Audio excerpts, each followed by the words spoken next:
આમ આદમી પાર્ટીના પ્રદેશ અધ્યક્ષ ઈશુદાન ગઢવી શનિવારથી અનિશ્ચિતકાળ સુધી ધરણા પર બેસશે।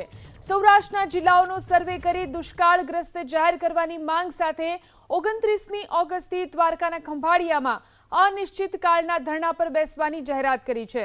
આપના નેતા મનોજ સુરઠિયાનો દાવો છે કે ખેડૂતોની માંગણીઓ સ્વીકારવામાં નહીં આવે ત્યાં સુધી ઈશુદાન ગઢવીના ધરણા ચાલુ રહેશે।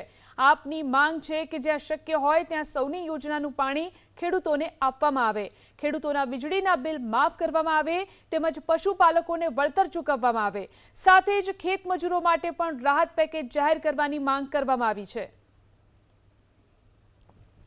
તો આપના પ્રદેશ અધ્યક્ષ ઈશુદાન ગઢવી શનિવારથી અનિશ્ચિતકાળના ધરણા પર બેસશે। દ્વારકાના ખંભાળિયામાં ઈશુદાન ગઢવીના અનિશ્ચિત ધરણાનો કાર્યક્રમ છે।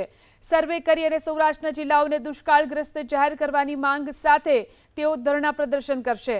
જરૂર હોય ત્યાં સૌની યોજનાનું પાણી આપવા માટે ઈશુદાન ગઢવીએ માંગ કરી છે।